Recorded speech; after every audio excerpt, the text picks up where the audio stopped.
Price lord, hallelujah. ದೇವರ ನಾಮಕ್ಕೆ ಸ್ತೋತ್ರವಾಗಲಿ. ಪ್ರಾರ್ಥನೆ ಮಾಡಿಕೊಳ್ಳೋಣ. ಸರ್ವ ಸೃಷ್ಟಿಕರ್ತನ ತಂದೆಯ ದೇವರೇ, ಮಗನ ದೇವರೇ, ಪರಿಶುದ್ಧಾತ್ಮನೇ, ನಿಮಗೆ ಸ್ತೋತ್ರ. ಈ ದಿವಸವು ಈ ಸಮಯವೂ ಕೂಡ ನಿಮ್ಮಿಂದ ನೇಮಕವಾದಂಥ ದಿವಸ ಸಮಯವಾಗಿದೆ, ಅದಕ್ಕಾಗಿ ಸ್ತೋತ್ರ. ಈ ದಿವಸದ ಸಂದೇಶದ ಭಾಗವನ್ನು ಕೂಡ ಹೇರಳವಾಗಿ ಆಶೀರ್ವದಿಸಿರಿ. ನಿಮ್ಮ ಪವಿತ್ರ ಆತ್ಮರ ಮೂಲಕ ನಡೆಸುವುದಕ್ಕಾಗಿ ನಿಮಗೆ ಸ್ತೋತ್ರ. ಯೇಸುವಿನ ನಾಮದಲ್ಲಿ ಪ್ರಾರ್ಥಿಸಿದ್ದೇನೆ, ನಮ್ಮ ತಂದೆಯ ಆಮೆನ್. ಇದನ್ನು ಕೇಳುತ್ತಿರುವ ನನ್ನ ಸಹೋದರ ಸಹೋದರಿಯರೇ, ನಿಮಗೂ ನನ್ನ ಹೃದಯಪೂರ್ವಕವಾದಂಥ ನಮಸ್ಕಾರಗಳು. ದೇವರು ನಿಮ್ಮನ್ನು ಹೇರಳವಾಗಿ, ನಿಮ್ಮನ್ನು ಮತ್ತು ನಿಮ್ಮ ಮಕ್ಕಳನ್ನು ಹೇರಳವಾಗಿ ಆಶೀರ್ವದಿಸಲಿ.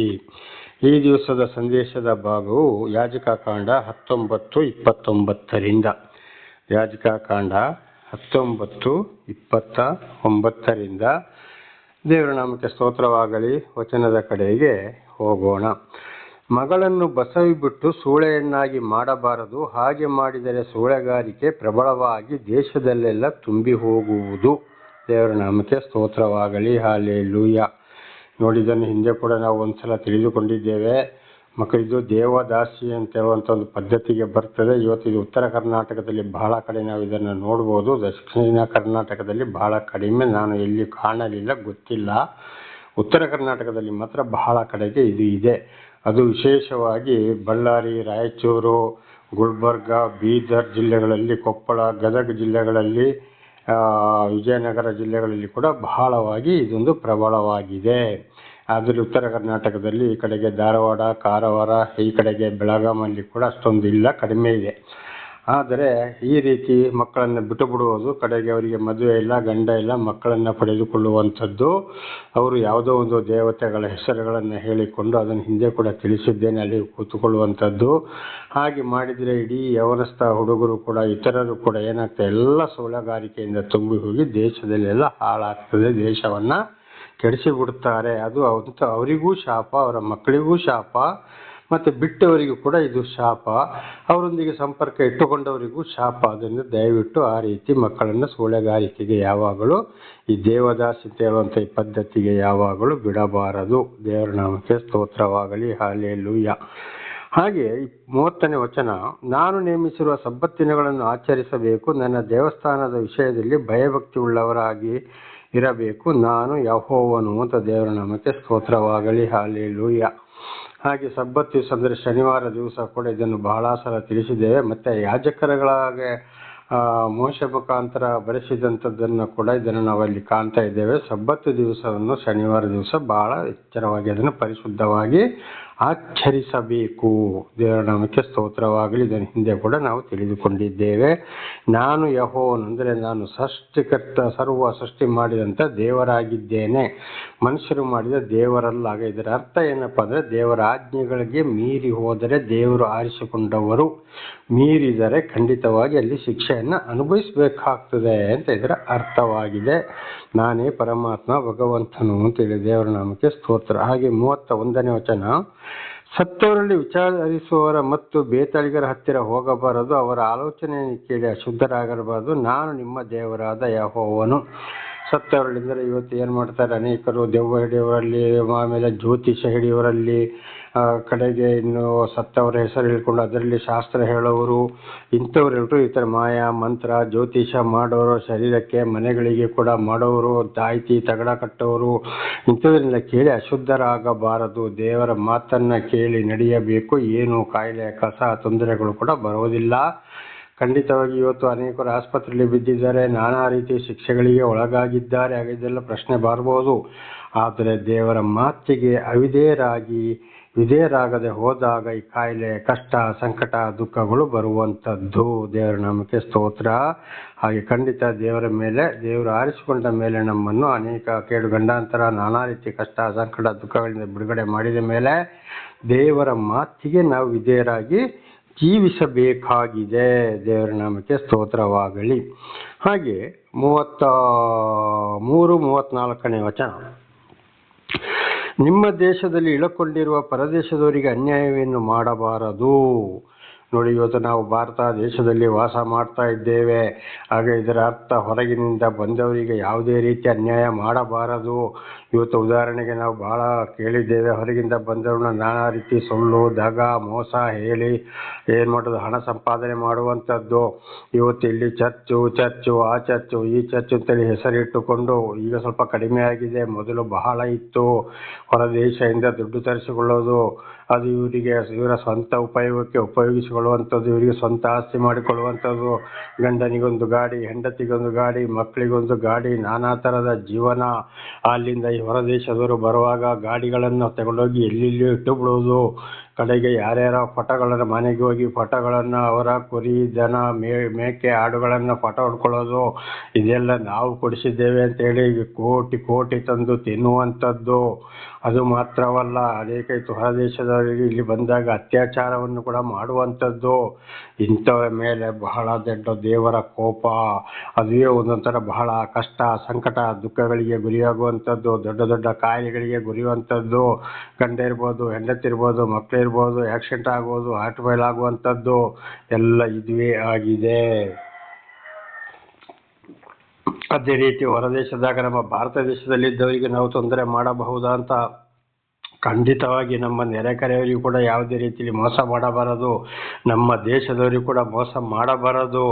ಅಂಥವರ ಮೇಲೆ ದೇವರ ಕೋಪ ಎರಗಿ ಬರ್ತದೆ ಅಂತ ಇಬ್ರಿಯ ಗ್ರಂಥದಲ್ಲಿ ನಾವು ಬಹಳ ಚೆನ್ನಾಗಿ ಓದುತ್ತೇವೆ. ಆದ್ದರಿಂದ ಆ ಒಂದು ವಿಚಾರಕ್ಕೂ ಕೂಡ ಹೋಗಬಾರದು. ದೇವರ ನಾಮಕ್ಕೆ ಸ್ತೋತ್ರವಾಗಲಿ. ಹಲ್ಲೆಲೂಯಾ. ಅವರು ನಿಮಗೆ ಸ್ವದೇಶದವರಂತೆ ಇರಬೇಕು, ಅವರನ್ನು ನಿಮ್ಮಂತೆ ಪ್ರೀತಿಸಬೇಕು. ಐಗುಪ್ತ ದೇಶದಲ್ಲಿದ್ದಾಗ ನೀವು ಅನ್ಯರಾಗಿದ್ದೀರಲ್ಲವೇ, ನಾನು ನಿಮ್ಮ ದೇವರಾದ ಯೆಹೋವನು. ದೇವರ ನಾಮಕ್ಕೆ ಸ್ತೋತ್ರವಾಗಲಿ. ಹಲ್ಲೆಲೂಯಾ. ಐಗುಪ್ತ ದೇಶದಲ್ಲಿದ್ದಾಗ ಹಿಂದೆ ಇಸ್ರೇಲರು ಅಲ್ಲಿ ಅವರಿಗೆ ಕಷ್ಟ, ಸಂಕಟ, ದುಃಖಗಳು ಬಂದಾಗ ಖಂಡಿತವಾಗಿ ಅವರನ್ನು ಬಿಡುಗಡೆ ಮಾಡಿಕೊಂಡು ಬಂದರು. ಹಾಗೆ ಇವತ್ತು ನಮ್ಮನ್ನು ಅನೇಕ ರೀತಿ ಕಷ್ಟ, ಸಂಕಟ, ದುಃಖಗಳಿಂದ ಬಿಡುಗಡೆ ಮಾಡಿಕೊಂಡು ಬಂದಿದ್ದಾರೆ. ದೇವರು ಬರುತ್ತಲೇ ಇದ್ದಾರೆ. ಇವತ್ತು ಹಾಗೆ ಹೊರಗಿನವರಿಗೂ, ಹೊರ ದೇಶದವರಿಗೂ, ನಮ್ಮ ದೇಶದವರಿಗೂ, ನೆರೆಯವರಿಗೂ ಕೂಡ ನಾವು ತೊಂದರೆ ಮಾಡಲೇಬಾರದು. ನಮ್ಮನ್ನು ದೇವರು ಪ್ರೀತಿ ಮಾಡಿದಾಗೆ ನಾವು ಕೂಡ ಅವರೊಂದಿಗೆ ಪ್ರೀತಿಯಲ್ಲಿ ಇರಬೇಕು. ಯಾವುದೇ ಕಾರಣಕ್ಕೂ ನಾವು ಇತರರಿಗೆ ತೊಂದರೆ, ಮೋಸ, ದಗ ಮಾಡಬಾರದು ಅಂತ ಇದರ ಅರ್ಥ. ಈ 35ರಿಂದ 37 ನ್ಯಾಯ ವಿಚಾರಣೆ, ತೂಕ, ಅಳತೆ, ಪರಿಮಾಣ ಇವುಗಳಲ್ಲಿ ನೀವು ನ್ಯಾಯ ವಿರುದ್ಧವಾಗಿ ನಡೆಯಬಾರದು. ದೇವರ ನಾಮಕ್ಕೆ ಸ್ತೋತ್ರ. ಇವತ್ತು ಒಂದು ವ್ಯಾಪಾರಸ್ಥರು ಕೂಡ ಏನಾಗ್ತದೆ, ಇವತ್ತು ಅಂಗಡಿಗಳಲ್ಲಿ, ಮಾರ್ಕೆಟ್ಗಳಲ್ಲಿ, ತಕ್ಕಡಿಗಳಲ್ಲಿ ಮೋಸ ಮಾಡಿ 1 kg ತೂಗಿದರೆ ಅದರಲ್ಲಿ 800-850 ಗ್ರಾಮೇ ಇರೋದು, 1 kg ಪೂರ್ತಿ ಇರೋದಿಲ್ಲ. ಹಾಗೆ 1 ಲೀಟ್ರ್ ಹಾಲಾಗಲಿ, ಎಣ್ಣೆ ಆಗಲಿ, ಯಾವುದರಲ್ಲೇ ಆಗಲಿ ಎಲ್ಲ ದಗ, ಮೋಸ. ಮತ್ತು ಷೇರುಗಳಲ್ಲಿ ಕೂಡ ಇದೇ ರೀತಿ ಅಳತೆಗಳಲ್ಲಿ ಖಂಡಿತವಾಗಿ ಮೋಸ ಮಾಡಬಾರದು. ಅದು ನೇರವಾಗಿ ದೇವರಿಗೆ ಮೋಸ ಮಾಡಿದಾಗ ಆಗ್ತದೆ.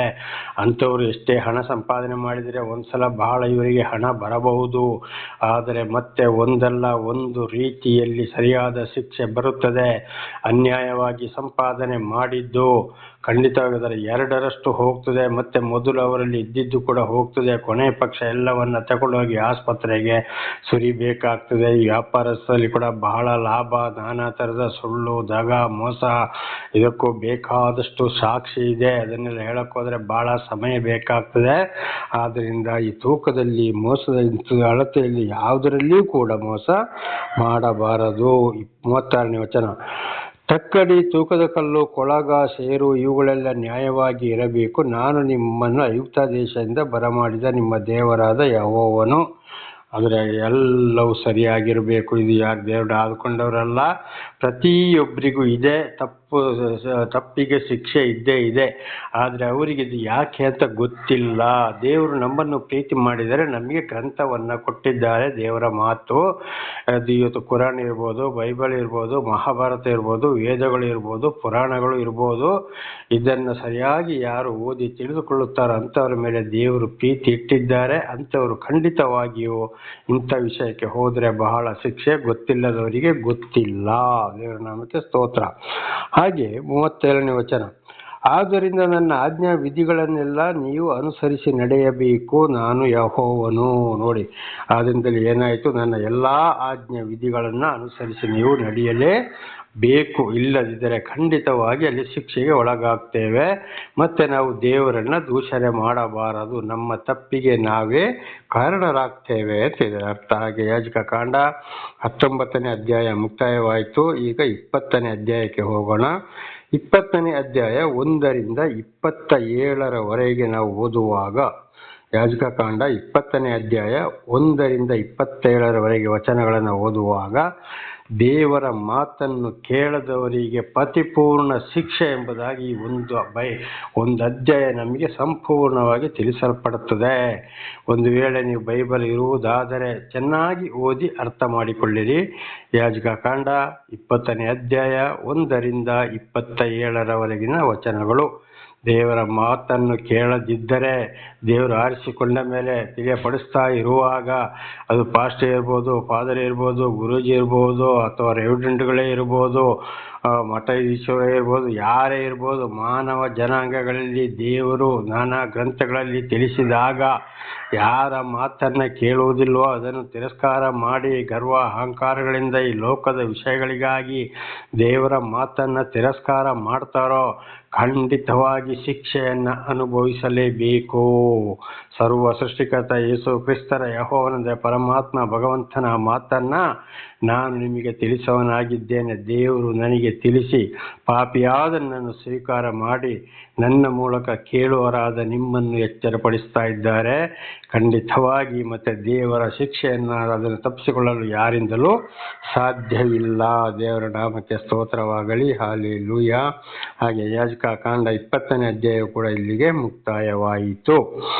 ಈಗ ಯಾಜಕಕಾಂಡ 21ನೇ ಅಧ್ಯಾಯಕ್ಕೆ ಹೋಗೋಣ. ಯಾಜಕಕಾಂಡ 21ನೇ ಅಧ್ಯಾಯ 1ರಿಂದ 15ರವರೆಗೆ ಈಗ ನಾವು ಓದಿಕೊಳ್ಳೋಣ. ಯೆಹೋವನು ಮೋಶೆಗೆ ಹೇಳಿದ್ದೇನೆಂದರೆ, ನೀನು ಆರೋನನ ಮಕ್ಕಳಾದ ಯಾಜಕರಿಗೆ ಹೀಗೆ ಆಜ್ಞಾಪಿಸಬೇಕು. ಕುಲದಲ್ಲಿ ಸತ್ತವರಿಗೋಸ್ಕರ ಯಾವ ಯಾಜಕರೂ ತನ್ನನ್ನು ಅಪವಿತ್ರ ಮಾಡಿಕೊಳ್ಳಬಾರದು. ನೋಡಿ, ಇವತ್ತು ಸೇವಕರುಗಳು, ಪಾಸ್ಟರ್ಗಳು ಅಂತ ಅದೇ ಆಗಲೇ ಹೇಳಿದ ಹಾಗೆ ನಾನಾ ಥರದಲ್ಲಿ ಇವತ್ತು ದೇವರ ಸೇವೆಗಾಗಿ ಆರಿಸಿಕೊಂಡಿದ್ದಾರೆ. ಆಗ ಅವರ ಕುಟುಂಬದಲ್ಲಿ ಯಾರಾದರೂ ಸಾಯ್ಬೋದು. ಸತ್ರೆ ಅಲ್ಲಿ ಅಪವಿತ್ರ ಮಾಡಿಸಿಕೊಳ್ಳಬಾರದು ತನ್ನನ್ನು. ಅಂದರೆ ಏನು? ಇವತ್ತು ತಲೆ ಬೋಳಿಸೋದು, ಗಾಯಗೊಳಿಸುವಂಥದ್ದು, ಕಡೆಗೆ ಏನೇನೋ ಮಾಡುವಂಥದ್ದು ದೇವರ ವಾಕ್ಯಕ್ಕೆ ವಿರುದ್ಧವಾಗಿ ಹಾಗೆ ಅಪವಿತ್ರ ಮಾಡಿಕೊಳ್ಳಬಾರದು. ಇದು ಯಾಜಕರುಗಳಿಗೆ ಮಾತ್ರ ಅಲ್ಲ, ದೇವರ ಮಾತನ್ನು ದೇವರು ಯಾರನ್ನೆಲ್ಲ ಆರಿಸಿಕೊಳ್ತಾರೋ ಅವರಿಗೆ ಸಂಬಂಧಪಟ್ಟಂತ ವಿಚಾರವಾಗಿದೆ. ಹಾಗೆ ಒಬ್ಬರು ಸತ್ತರಿಗೋಸ್ಕರ ತಲೆ ಬೋಳಿಸಿಕೊಳ್ಳೋದು, ಮಾಡೋದು, ನಾನಾ ಥರ ಏನೇನೋ ಮಾಡಿಬಿಡ್ತಾರೆ. ಖಂಡಿತವಾಗಿ ಮಾಡಬಾರದು. ಸತ್ತವರನ್ನ ಸಮಾಧಿ ಮಾಡಬೇಕಷ್ಟೇ. ಏನೇ ಮಾಡಿದವರು ಸಾಯೋದ್ರ ಒಳಗೆ ಒಳ್ಳೇದು ಮಾಡಿದ್ರೋ ಅವರ ಆತ್ಮಕ್ಕೆ ಶಾಂತಿ ಸಮಾಧಾನ ಸಿಗ್ತದೆ. ನಾಡಿದ್ದು ಪರಲೋಕಕ್ಕೂ ಕೂಡ ದೇವರು ಕರ್ಕೊಂಡು ಹೋಗಬಹುದು. ಕೆಟ್ಟದೇ ಮಾಡಿದ್ರು ಈ ಲೋಕದಲ್ಲಿ ಬಹಳ ಕಷ್ಟ, ಸಂಕಟ, ದುಃಖಗಳು ಇರುತ್ತವೆ. ನಾಡಿದ್ದು ನ್ಯಾಯ ವಿಚಾರಣೆಯ ದಿವಸದಲ್ಲಿ ಅವರ ಆತ್ಮಗಳು ನೇರವಾಗಿ ನರಕಕ್ಕೆ ಹೋಗ್ತದೆ ಅಂತೇಳಿ ತಿಳಿಸಲ್ಪಡ್ತದೆ. ಹಾಗೆ ಸತ್ತ ಮೇಲೆ ಏನು ತಲೆ ಬೋಳಿಸಿದ್ರಲ್ಲ, ಅವರಿಗೆ ಏನೇ ಮಾಡಿದ್ರು, ಯಾವುದೇ ಪೂಜೆ ಪುಸ್ಕಾರ ಮಾಡಿದ್ರು, ಎಷ್ಟೇ ಬಿರಿಯಾನಿ ಇತರರಿಗೆ ಕೊಟ್ಟರು, ಏನೇ ಮಾಡಿದ್ರು ಒಂದು ನಡೆಯೋದಿಲ್ಲ. 2 ಕೊರಿಂಥ 5ನೇ ಅಧ್ಯಾಯ 10ನೇ ವಾಕ್ಯದಲ್ಲಿ ಇದನ್ನು ಓದುವಾಗ, ಜೀವಿತ ಕಾಲದಲ್ಲಿ ಮಾಡಿದ ಒಳ್ಳೆಯದಕ್ಕಾಗಲಿ ಕೆಟ್ಟದಕ್ಕಾಗಲಿ ಸದಾ ನಾವು ಕ್ರಿಸ್ತನ ನ್ಯಾಯಾಸನದ ಮುಂದೆ ನಿಲ್ಲಲೇಬೇಕು. ಅಂದರೆ ಪರಮಾತ್ಮನ ಭಗವಂತನ ಮುಂದೆ ನಾವು ತೀರ್ಪಿಗಾಗಿ ನಿಲ್ಲಲೇಬೇಕಾಗ್ತದೆ. ಆದ್ದರಿಂದ ಸತ್ತ ಮೇಲೆ ಮಾಡುವುದೆಲ್ಲ ವ್ಯರ್ಥ. ದೇವರ ನಾಮಕ್ಕೆ ಸ್ತೋತ್ರವಾಗಲಿ.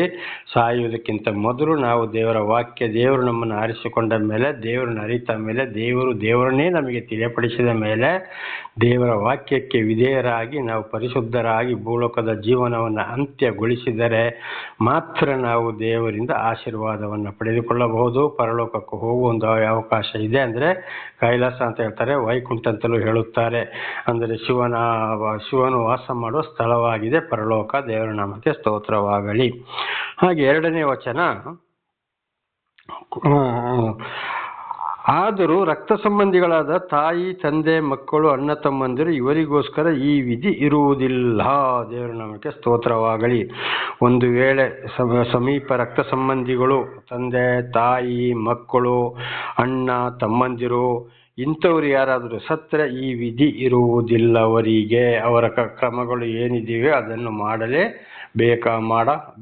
ಮಾಡಬಹುದು ಅಂತೇಳಿ ಇಲ್ಲಿ ಗೊತ್ತಾಗ್ತದೆ. ಹಾಗೆ ಇತರರಿಗಾಗಿ ಏನು ಮಾಡಬೇಕು, ಅಲ್ಲಿ ನಮ್ಮ ಶರೀರವನ್ನು ಅಪವಿತ್ರ ಮಾಡಿಕೊಳ್ಳಬಾರದು. ದೇವರ ನಂಬಿಕೆ ಸ್ತೋತ್ರ. 3ನೇ ವಚನ. ಇದಲ್ಲದೆ ಕನ್ನಿಕೆಯಾಗಿರುವ ತಂಗಿ ಇನ್ನು ಮದುವೆಯಾಗದ ಅವನ ಆಶ್ರಯದಲ್ಲಿ ಇರುವವರಿಂದ ಅವಳಿಗೋಸ್ಕರ ಅವನು ಅಪವಿತ್ರ ಮಾಡಿಕೊಳ್ಳಬಹುದು. ಸ್ವಂತ ತಂಗಿಗೋಸ್ಕರ ಈಗಲೇ ಹೇಳಿದಾಗೆ ಮದುವೆಯಾದರೂ ಕೂಡ ತಂಗಿ, ಅಕ್ಕ, ಅಣ್ಣ, ತಮ್ಮ, ತಂದೆ, ತಾಯಿ ಮತ್ತೆ ಕುಟುಂಬದ ಅಂದರೆ ತಂದೆ, ಅಣ್ಣ, ತಮ್ಮಂದಿರು ಇಂಥವರಿದ್ರೆ ಈ ವಿಧಿ ಇರುತ್ತದೆ ಅಂತ ಇದರ ಅರ್ಥ. ಅಂದರೆ ಅವರ ಹಿಂದಿನ ಕಾರ್ಯಗಳನ್ನು ಅವರು ಮಾಡಿಕೊಳ್ಳಬಹುದು ಅಂತ ಇದರ ಅರ್ಥ. 4ನೇ ವಚನ. ಅವನು ಕುಲದಲ್ಲಿ ನಾಯಕನಾಗಿರುವುದರಿಂದ ತನ್ನನ್ನು ಅಪವೃತ್ತಿ ಮಾಡಿಕೊಳ್ಳಕೂಡದು, ಮಾಡಿದರೆ ಯಾಜಕ ಸೇವೆಗೆ ಅಯೋಗ್ಯನಾದನು. ನೋಡಿ, ಖಂಡಿತವಾಗಿ ಇತರರಿಗೋಸ್ಕರ ಮಾಡಿದರೆ ಅಲ್ಲಿ ಅವನು ಅಪವಿತ್ರ ಆಗ್ತಾನೆ, ದೇವರ ಸೇವೆ ಮಾಡಲು ಆಗುವುದಿಲ್ಲ. ಹತ್ತಿರದ ಸಂಬಂಧಿ, ಈಗಲೇ ಹೇಳಿದಾಗೆ ತಂದೆ ಇರ್ಬೋದು, ತಾಯಿ, ಮಕ್ಕಳು, ಅಕ್ಕ, ತಂಗಿ, ಅಣ್ಣ, ತಮ್ಮ, ರಕ್ತ ಸಂಬಂಧಿ ಅಂದರೆ ದೊಡ್ಡಪ್ಪಂದರು, ಚಿಕ್ಕಪ್ಪಂದರು ಈ ರೀತಿ ಇದ್ರೆ ಮಾತ್ರ ಅವರ ಹಿಂದಿನ ವಿಚಾರವನ್ನು ಅವರು ಮಾಡಿಕೊಳ್ಳಬಹುದು. ಆದರೆ ಬೇರೆ ಇತರರಿಗೋಸ್ಕರ ಈ ಪದ್ಧತಿಯನ್ನು ಮಾಡಿದರೆ ಅವರು ದೇವರ ಸೇವೆ ಮಾಡಲಿಕ್ಕೆ ಇದರ ಅರ್ಥವಾಗಿದೆ. 5ನೇ ವಚನ. ಅವನು ತಲೆ ಬೋಳಿಸಿಕೊಳ್ಳಬಾರದು, ಗಡ್ಡವನ್ನು ಕತ್ತರಿಸಿ ವಿಕಾರಿಸಿಕೊಳ್ಳಬಾರದು, ದೇಹವನ್ನು ಗಾಯ ಮಾಡಿಕೊಳ್ಳಬಾರದು. ನೋಡಿ, ಇತರರಿಗೋಸ್ಕರ ಏನು ಮಾಡಬೇಕು, ತಲೆಯನ್ನು ಬೋಳಿಸಿಕೊಳ್ಳಬಾರದು, ಗಡ್ಡವನ್ನು ಕತ್ತರಿಸಿಕೊಳ್ಳಬಾರದು, ಸಂಪೂರ್ಣವಾಗಿ ಗಡ್ಡ ಎಲ್ಲ ಬೋಳಿಸಿಕೊಳ್ಳಬಾರದು, ದೇಹವನ್ನು ಯಾವುದೇ ಕಾರಣಕ್ಕೂ ಗಾಯ ಮಾಡಿಕೊಳ್ಳಬಾರದು ಇತರರಿಗೋಸ್ಕರ. ಹಾಗೆ ಇವತ್ತು ಅನೇಕರು ಏನು ಮಾಡ್ತಾರೆ ಗೊತ್ತಿಲ್ಲದೆ, ಇವತ್ತು ಈ ಸತ್ತಲ್ಲಿ ಕೂಡ ಹೋಗಿ ಹಿರಿಯವರು ತಲೆ ಬೋಳಿಸು, ಗಡ್ಡ ಬೋಳಿಸು ಅಂತ ಈ ರೀತಿ ಮಾಡ್ತಾರೆ. ಖಂಡಿತವಾಗಿ ಮಾಡೋಕ್ಕೆ ಹೋಗಬಾರದು. ಇವತ್ತು ಇದು ಕ್ರೈಸ್ತರಲ್ಲಿ ಅಂದರೆ ಹಿಂದೂಗಳಲ್ಲಿ ದೇವರನ್ನು ಅರಿತುಕೊಂಡವರು, ದೇವರ ಹೆಸರಿನಲ್ಲಿ ದೀಕ್ಷಾಸ್ನಾನ ಅಂದರೆ ಗಂಗಾಸ್ನಾನ ಪಡೆದುಕೊಂಡವರು ಕೂಡ ಇದನ್ನು ಮಾಡ್ತಾರೆ. ಉದಾಹರಣೆಗೆ ಬ್ರಾಹ್ಮಣರು ಕೂಡ ಇದನ್ನು ಮಾಡ್ತಾರೆ. ಬಹಳ ಶುದ್ಧ ತಪ್ಪು ಅವರ ನಡವಳಿಕೆ. ಅವರು ಸರಿಯಾಗಿ ಇನ್ನು ದೇವರನ್ನು ಅರ್ಥಕೊಳ್ಳಲಿಲ್ಲ. ಗ್ರಂಥಗಳ ಮೂಲಕ ಯಾವುದೋ ಒಂದೊಂದು ಬೇರೆ ಬೇರೆ ಸಣ್ಣ ಸಣ್ಣ ಪುಸ್ತಕಗಳಲ್ಲಿ ಈ ಥರ ಒಂದೊಂದು ವಿಷಯಗಳು ಬರೆದಿದೆ. ಹೌದು, ಅದು ಬಹಳ ಶುದ್ಧ ತಪ್ಪು. ಬಹಳ ಅರ್ಥ ಮಾಡಿಕೊಳ್ಳಬೇಕು.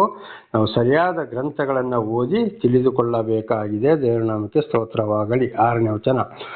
ಅವರು ದೇವರಿಗೆ ಮೀಸಲಾಗಿರಬೇಕು, ತಾವು ಸೇವಿಸುವ ದೇವರ ಹೆಸರನ್ನು ಅಪಕೀರ್ತಿ ಗುರಿಪಡಿಸಬಾರದು.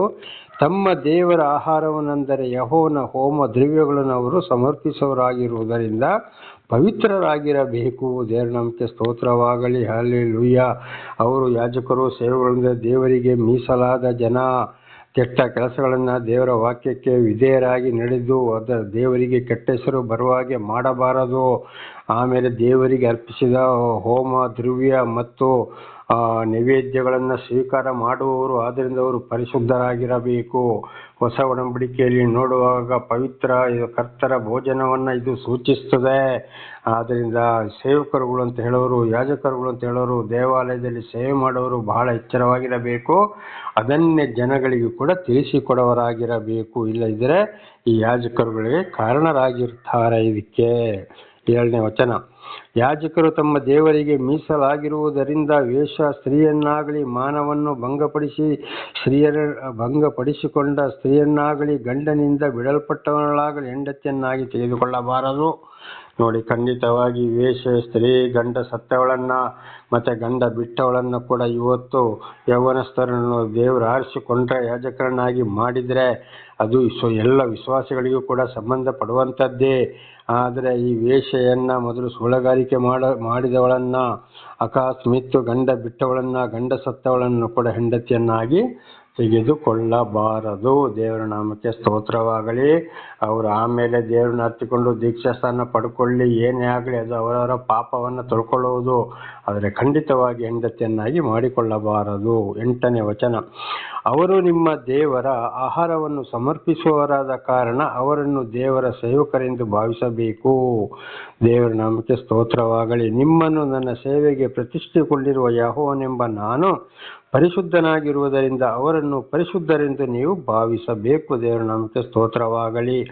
ಹಾಗೆ ಇವತ್ತು ಯಾರು ದೇವರ ಆಹಾರವನ್ನ ಅಂದರೆ ಇವತ್ತು ಕರ್ತರ ಭೋಜನವನ್ನ ಸ್ವೀಕಾರ ಮಾಡ್ತಾರೋ ಅದು ಕೂಡ ಬಹಳ 1 ಕೊರಿಂಥ 11ನೇ ಅಧ್ಯಾಯ 27ರಿಂದ ನೋಡುವಾಗ ಅಪೊಸ್ತಲನಾದ ಪೌಲರು ಅದನ್ನು ಹೇಳ್ತಾರೆ. ಹಿಂದೆ ವಿಮೋಚನಾ ಕಾಂಡದಲ್ಲಿ ಕೂಡ ನಾವು ತಿಳ್ಕೊಂಡಿದ್ದೇವೆ. ಪರಿಶುದ್ಧರಾದವರು ದೇವರ ಎಲ್ಲ ವಾಕ್ಯದಲ್ಲಿ ಪರಿಶುದ್ಧರಾದವರು ಮಾತ್ರ ತೆಗೆದುಕೊಳ್ಳಬೇಕು. ಅದನ್ನು ಕೊಡೋರು ದೇವರಿಂದ ಆಯ್ಕೆಯಾದ ಸೇವಕರು ಪರಿಶುದ್ಧರಾದ ಪಕ್ಷದಲ್ಲಿ ಮಾತ್ರ ಕೊಡಬೇಕು. ಅಂಥವರಿಗೆ ಗೌರವವನ್ನು ಸೂಚಿಸಬೇಕು. ವಿಶ್ವಾಸಿಗಳು ಸೇವಕರುಗಳಿಗಾಗಲಿ ಸೇವಕರು ವಿಶ್ವಾಸಿಗಳಿಗಾಗಲಿ ಗೌರವವನ್ನು ಕೊಡಲೇಬೇಕು. ಅವರು ಪರಿಶುದ್ಧ ಎಂದು ಭಾವಿಸಬೇಕು. ಅಂದರೆ ಅವರು ಕೂಡ ದೇವರ ವಾಕ್ಯಕ್ಕೆ ಸರಿಯಾಗಿ ವಿಧೇಯರಾಗಿ ಜೀವಿಸಿದರೆ ಮಾತ್ರ. ಇಲ್ಲದ ಸಾಧಾರಣ ಈಗಿನ ಸೇವಕರುಗಳು ವಿಶ್ವಾಸಿಗಳು ಹೇಗೆ ಎಂದು ಚೆನ್ನಾಗಿ ಗೊತ್ತಿದೆ. ಖಂಡಿತವಾಗಿ ಆದರೂ ಅವರನ್ನು ದೂಷಣೆ ಮಾಡಬಾರದು. ಅವರನ್ನು ಅವರ ಪಾಡಿಗೆ ಬಿಟ್ಟು ಬಿಡಬೇಕು. ಸರಿಯಾಗಿ ದೇವರ ಮಾರ್ಗದಲ್ಲಿ ಯಾರು ನಡೀತಾರೋ ಅಂಥವರಿಗೆ ಗೌರವ ಕೊಡಲೇಬೇಕು ಅಂತ ಇದರ ಅರ್ಥ. 9ನೇ ವಚನ. ಯಾಜಕನ ಮಗಳು ಸೂಳೆತನದಿಂದ ನಿಂದೆಗೆ ಒಳಗಾದರೆ ತನ್ನ ತಂದೆಯನ್ನು ನಿಂದೆಗೆ ಒಳಪಡಿಸಿದವಳಾದರೂ ಅವಳನ್ನು ಬೆಂಕಿಯಿಂದ ಸುಟ್ಟು ಬಿಡಬೇಕು. ನೋಡಿ, ಯಾಜಕನ ಮಗಳು ಒಂದು ವೇಳೆ ವ್ಯಭಿಚಾರ ಮಾಡಿ ಸೂಳೆತನ ಮಾಡಿದರೆ ಅವಳು ಕೆಟ್ಟವಳಾದ್ದು, ತಂದೆಯು ಕೂಡ ಕೆಟ್ಟ ಹೆಸರು, ಅವಳನ್ನು ಸುಟ್ಟೇ ಬಿಡಬೇಕು ಅಂತ ದೇವರ ವಾಕ್ಯ ಹೇಳ್ತದೆ. ಆದರೆ ಇದಕ್ಕೆ ನಾವು ಈ ವಿಚಾರಕ್ಕೆ ಹೋದರೆ ಖಂಡಿತವಾಗಿ ಇವತ್ತು ನಮ್ಮ ಭಾರತ ದೇಶದಲ್ಲಿ ಇದು ಆಗುವುದಿಲ್ಲ. ಯಾಕೆಪ್ಪ ಅಂದರೆ ಇಲ್ಲಿ ಪ್ರಜಾಪ್ರಭುತ್ವ ರಾಷ್ಟ್ರ, ಕಾನೂನೇ ಬೇರೆ ಇದೆ. ಎಲ್ಲವೂ ಸರ್ವ ಜಗತ್ತೇ ದೇವರಿಂದ ಸೃಷ್ಟಿಸಲ್ಪಟ್ಟಿದ್ದು, ಆದರೆ ಇಲ್ಲಿ ಕಾನೂನೇ ಬೇರೆ ಇದೆ. ಆದರೆ ಅಂಥ ಮಗಳನ್ನು ದೂರ ಇಡಬೇಕು. ದೇವರಿಗೂ ಕಳಂಕ, ತಂದೆಗೂ ಕಳಂಕ. ಇವತ್ತು ಬೇಕಾದಷ್ಟು ವಿಚಾರದ ಇದು ನಡೀತಾ ಇದೆ. ಅಂಥವರ ಮೇಲೆ ದೇವರ ಕೋಪ ಎರಗಿ ಬರ್ತದೆ. ಹಾಗಂಥವ್ರ ಬಗ್ಗೆ ಬಹಳ ಎಚ್ಚರವಾಗಿರಬೇಕು ಅಂತ ಇದರ ಈ ವಾಕ್ಯಗಳು ನಮಗೆ ಎಚ್ಚರಿಸ್ತದೆ. ದೇವರ ನಾಮಕ್ಕೆ ಸ್ತೋತ್ರವಾಗಲಿ. ಹಲ್ಲೆಲೂಯಾ. ಹಾಗೆ 10ನೇ ವಚನ. ಯಾಜಕರಲ್ಲಿ ಪ್ರಧಾನನೆಂದರೆ ಯಾವನು ತೈಲಾಭಿಷೇಕ ಹೊಂದಿ ದೀಕ್ಷಾವಸ್ತ್ರಗಳನ್ನು ಧರಿಸಿ ಪಟ್ಟಕ್ಕೆ ಬರುವನೋ ಅವನು ದುಃಖ ಸೂಚನೆಗಾಗಿ ತನ್ನ ತಲೆಯ ಕೂದಲನ್ನು ಕೆದರಿಕೊಳ್ಳಬಾರದು. ದೀಕ್ಷಾ ಸ್ತೋತ್ರ ಅಂದರೆ ಏನಾಗ್ತದೆ ಅಲ್ಲಿ? ಬಿಳಿ ಬಟ್ಟೆ.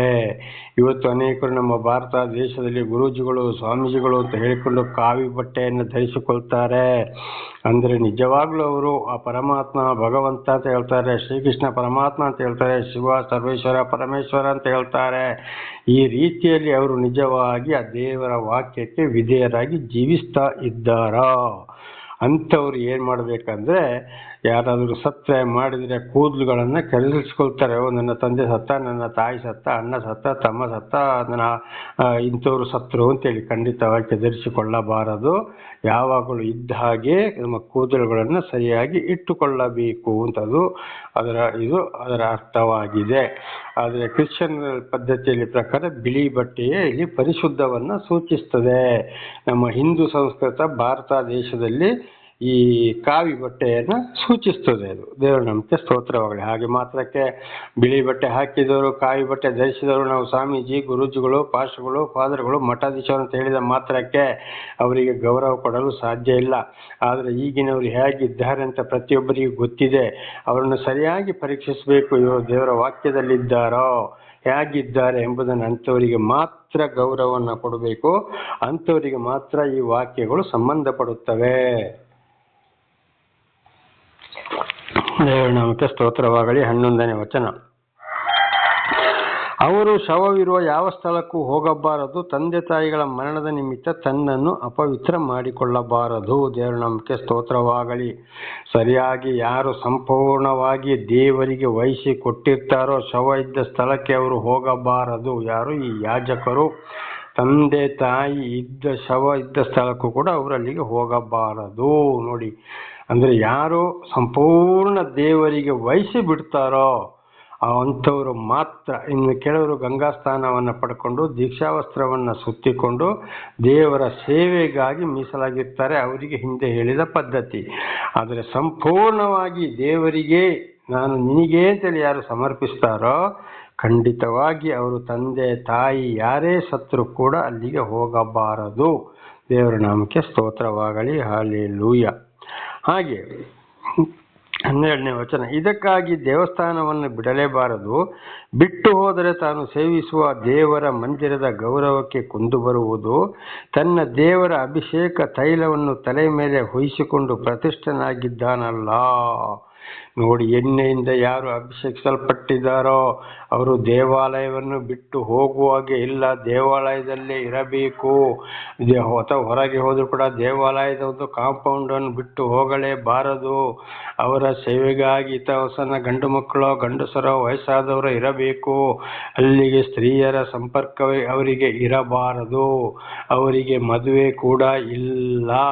ಸಂಪೂರ್ಣವಾಗಿ ಇದು ನೋಡಿ, ಇವತ್ತು ನಮ್ಮ ಭಾರತ ದೇಶದಲ್ಲಿ ಚೀನಾದ ಟಿಬೆಟಿಂದ ಬಂದಂಥ ಲಾಮಗಳು ತಿಳಿಯುತ್ತದೆ. ಇವತ್ತು ಮೈಸೂರು ಜಿಲ್ಲೆ ಪ್ರಿಯಾಪಟ್ಟಣ ತಾಲೂಕಿನಲ್ಲಿ ಕೊಪ್ಪ, ಬೈಲುಕುಪ್ಪೆ ಮತ್ತು ಹುಣಸೂರಿನಲ್ಲಿ, ಇಲ್ಲಿ ಧಾರವಾಡ ಜಿಲ್ಲೆಯಲ್ಲಿ ಕೂಡ ಒಂದು ಕಡೆ ನಾವು ನೋಡ್ಬೋದು. ಇಂಥವರು ಇದೇ ಕಾನೂನನ್ನು ಪಾಲಿಸ ಮಾಡ್ತಾರೆ. ದೇವರಿಗೆ ಸಮರ್ಪಿಸಿಕೊಂಡವರಾಗಿದ್ದಾರೆ, ದೀಕ್ಷೆ ತೊಟ್ಟವರು ಆಗಿದ್ದಾರೆ. ಅವರು ಮನೆಯಲ್ಲಿ ಯಾರೇ ಸತ್ರು, ಮದುವೆ ಗಿದುವೆ ಆದರೂ ಏನಾದರೂ ಕೂಡ ಅಲ್ಲಿಗೆ ಪ್ರವೇಶನೇ ಇಲ್ಲ. ಒಂದು ವೇಳೆ ಅವರನ್ನು ಯಾರಾದರೂ ನೋಡಿಕೊಂಡು ಬಂದರೂ ಕೂಡ ಅವರು ದೂರದಲ್ಲಿ ನಿಂತು ನೋಡ್ತಾರೆ. ಅವರಿಗೆ ಬೇಕಾದ ಹಣ್ಣು ಹಂಪಲ ದುಡ್ಡು ಹಣಕಾಸವನ್ನು ಕೊಟ್ಟು ಹೋಗಿ ಬಿಡ್ತಾರೆ. ದೇವರ ನಾಮಕ್ಕೆ ಸ್ತೋತ್ರವಾಗಲಿ. ಅಂದರೆ ಸಂಪೂರ್ಣವಾಗಿ ದೇವರಿಗೆ ವಹಿಸಿದವರಿಗೆ ಮಾತ್ರ ಇದು. ದೇವರ ನಾಮಕ್ಕೆ ಸ್ತೋತ್ರವಾಗಲಿ. ಹಲ್ಲೆಲೂಯಾ. ಹಾಗೆ 13ನೇ ವಚನ, ಅವನು ಪುರುಷ ಸಂಪರ್ಕವೇ ಇಲ್ಲದ ಯುವತಿಯನ್ನು ಮದುವೆ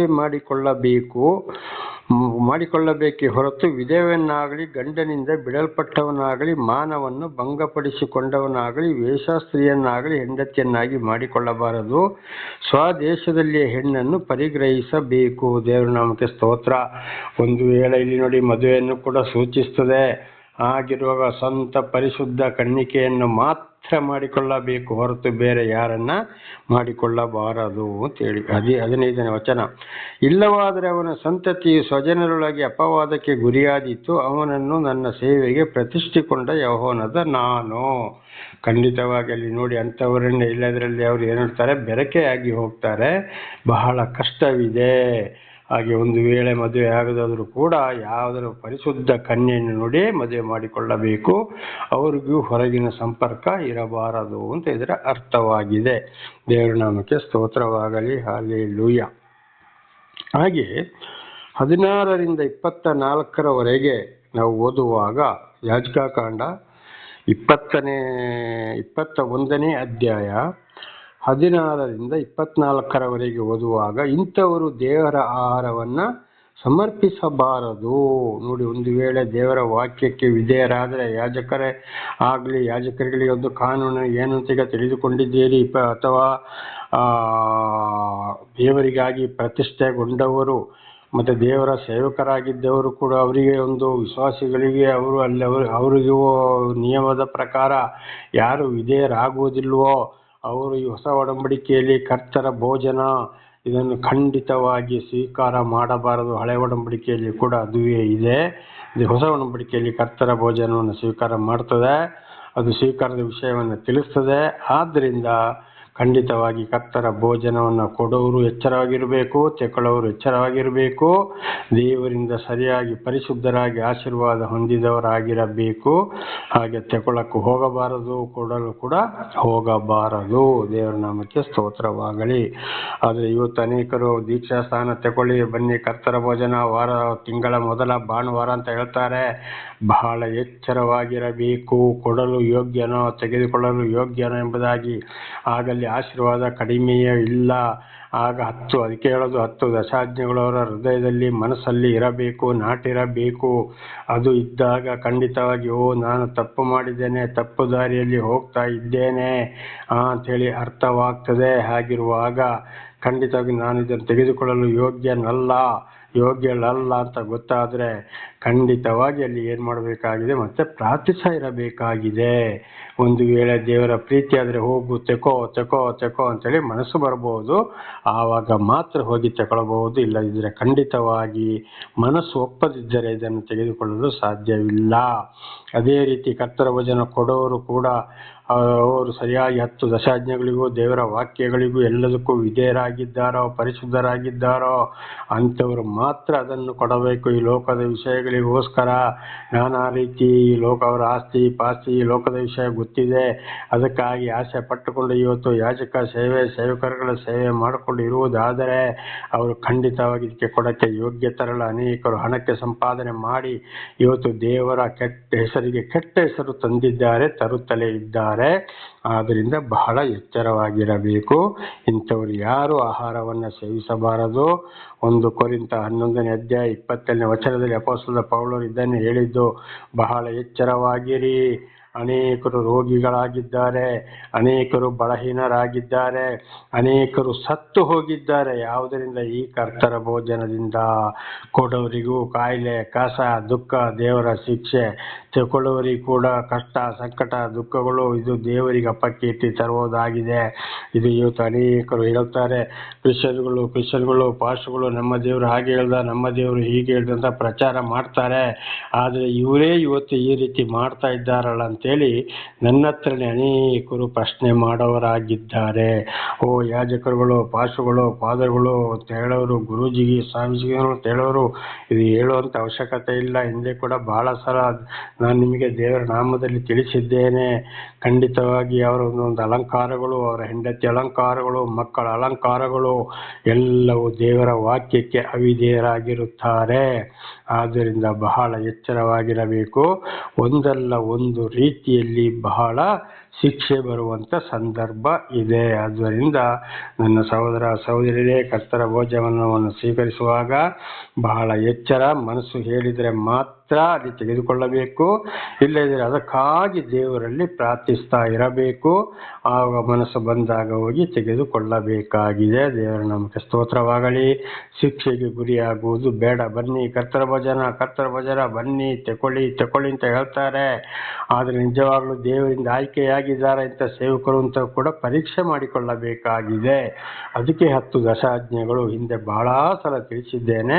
ಮತ್ತೊಂದು ಸಲ ದೇವರ ನಾಮದಲ್ಲಿ ನಿಮ್ಮನ್ನು ನಾನು ಎಚ್ಚರಿಸುವನಾಗಿದ್ದೇನೆ. ದೇವರ ನಾಮಕ್ಕೆ ಸ್ತೋತ್ರವಾಗಲಿ. ಪ್ರಾರ್ಥನೆ ಮಾಡಿಕೊಳ್ಳೋಣ. ಸರ್ವ ಸೃಷ್ಟಿಕರ್ತನ ತಂದೆಯ ದೇವರೇ, ಮಗನ ದೇವರೇ, ಪರಿಶುದ್ಧಾತ್ಮನೇ, ನಿಮ್ಮ ನಾಮಕ್ಕೆ ಸ್ತೋತ್ರ ಸ್ವಾಮಿ. ಇವತ್ತಿನ ಸಂದೇಶವನ್ನು ನನ್ನ ಸಹೋದರ ಸಹೋದರಿಗೆ ನೀವು ತಿಳಿಸಲು ಆಶೀರ್ವಾದ ಮಾಡಿದಕ್ಕಾಗಿ ಸ್ತೋತ್ರ. ಅವರು ಕೂಡ ಇವತ್ತಿನ ಸಂದೇಶದಲ್ಲಿ ಏನಾದರೂ ತಪ್ಪಿ ಹೋಗಿದ್ದರೆ ಅವರನ್ನು ಕ್ಷಮಿಸಿರಿ, ನಿಮ್ಮ ಪ್ರೀತಿಯಲ್ಲಿ ನಡೆಸಿರಿ, ನಿಮ್ಮ ಚಿತ್ತದಂತೆ ಬಾಳು ಕೃಪೆ ನೀಡಿರಿ. ಅದಕ್ಕೆ ಬೇಕಾದ ವಿಶೇಷವಾದ ಜ್ಞಾನ, ಶಾಂತಿ, ಸಮಾಧಾನವನ್ನು ಕೊಟ್ಟು ಅನುಗ್ರಹಿಸಿರಿ. ಅವರ ಮಕ್ಕಳಿಗೂ ಕೂಡ ಅವರು ಅದನ್ನು ತಿಳಿಸಿ ಅವರೆಲ್ಲರೂ ಪರಿಶುದ್ಧರಾಗಿ ಜೀವಿಸುವಂತೆಯೂ ನಿಮ್ಮನ್ನು ಬಿಟ್ಟು ಏನು ಮಾಡಲಾಗದು ಸ್ವಾಮಿ. ಇತರರಿಗೆ ಸಾಕ್ಷಿಗಳಾಗಿ ಮಾರ್ಪಡಿಸಿರಿ. ನಿಮ್ಮಿಂದಲೇ ಪಾಪ ಪರಿಹಾರ, ನಿಮ್ಮಿಂದಲೇ ರಕ್ಷಣೆ, ಬೇರೆ ಯಾವ ದೇವರಲ್ಲ, ನೀವೊಬ್ಬರೇ ದೇವರು. ಘನ ಮಾನ ಮಹಿಮೆ ನಿಮ್ಮೊಬ್ಬರಿಗೆ ಈಗ ಯುಗಾಂತರಕ್ಕೂ ಸ್ತೋತ್ರ ಉಂಟಾಗಲಿ. ನಿಮ್ಮೆಲ್ಲ ಉಪಕಾರಗಳಿಗಾಗಿ ಕೃತಜ್ಞತಾ ವಂದನೆಗಳು. ಯೇಸುವಿನ ನಾಮದಲ್ಲಿ ಪ್ರಾರ್ಥಿಸಿದ್ದೇನೆ ನಮ್ಮ ತಂದೆಯೇ, ಆಮೇನ್. ಇದನ್ನು ಕೇಳುತ್ತಿರುವ ನನ್ನ ಸಹೋದರ ಸಹೋದರಿಯರೇ, ನಿಮ್ಮನ್ನು ಮಕ್ಕಳನ್ನು ದೇವರು ಹೇರಳವಾಗಿ ಆಶೀರ್ವದಿಸಲಿ. ನಿಮಗೂ ನನ್ನ ತುಂಬ ಹೃದಯದ ಧನ್ಯವಾದಗಳು.